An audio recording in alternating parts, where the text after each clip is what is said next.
बिस्मिल्लाहिर्रहमानिर्रहीम।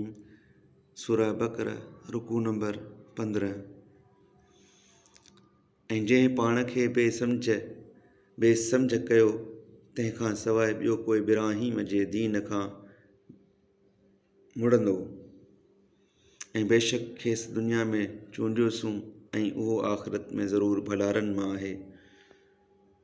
ऐं जॾहिं खेसि संदसि पालणहार चयो त मुंहिंजा हुक्म मञ, तॾहिं चयाईं त जहान जे पालणहार जा सभु हुक्म मञियमि। ऐं इब्राहीम ऐं याक़ूब पंहिंजनि पुटनि खे उन ॻाल्हि जी वसियत कई त असांजा औलाद हिन दीन खे अल्लाह अव्हां लाइ चूंडियो आहे, ऐं पोइ अव्हीं मुस्लमान हुजण खां सवाइ न मरिजो।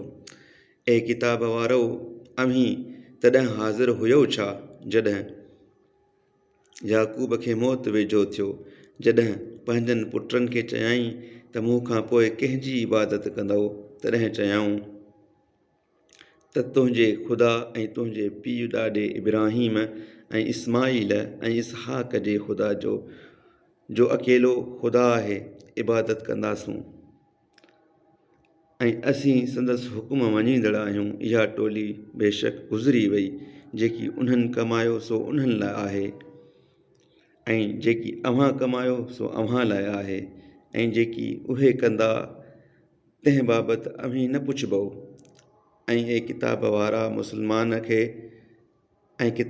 मुस्लमाननि खे चवनि था त यहूदी या नसारा थियो त हिदायत वारा थींदव।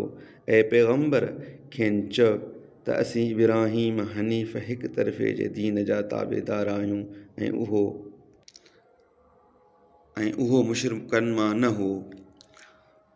खेनि चओ त अल्लाह खे मञो अथऊं, ऐं पिणु जेको क़ुरान असां ॾांहुं लाथो वियो, ऐं जेकी सहीफ़ा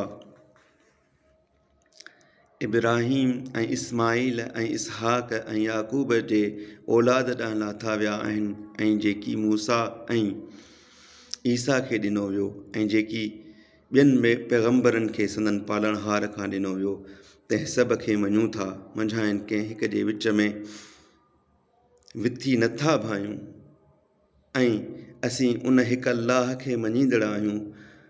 पोइ जेकॾहिं अल्लाह खे अव्हां जे मञण जहिड़ो मञीन त बेशक हिदायत वारा थींदा, ऐं जेकॾहिं फिरंदा त उहे फेटे में ई पवंदा।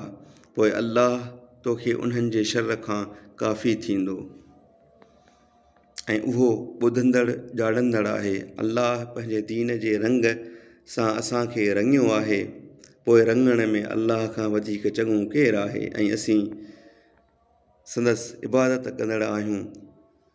पैगम्बर खेनि चओ त अल्लाह जे दीन बाबति असां सां तकरार करियो था छा? ऐं हक़ीक़त करे उहो अव्हां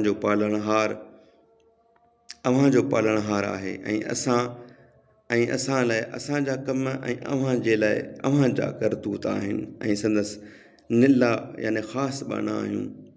या चओ था त इब्राहीम ऐं इस्माईल ऐं इसहाक ऐं याक़ूब जो औलाद यहूदी या नसारा हुआ। पैगम्बर खेनि चओ त अव्हीं वधीक ॼाणींदड़ आहियो, या अल्लाह वधीक ॼाणींदड़ आहे। ऐं अहिड़ी शाहिदी लिकाई, ऐं जेको अहिड़ी शाहिदी लिकाए जा अल्लाह वटां वटसि हुजे, तंहिंखां वधीक ज़ालिम केरु आहे? ऐं जेकी कंदा आहियो तंहिंखां अल्लाह बेख़बर न आहे। इहा टोली बेशक गुज़री वई, जेकी कमायूं सो उन्हनि लाइ आहे, ऐं जेकी अव्हां कमायो सो अव्हां लाइ आहे, ऐं जेकी उहे कंदा आहिनि, ऐं जेके उहे कंदा हुआ तंहिं बाबति अव्हीं न पुछा वेंदव।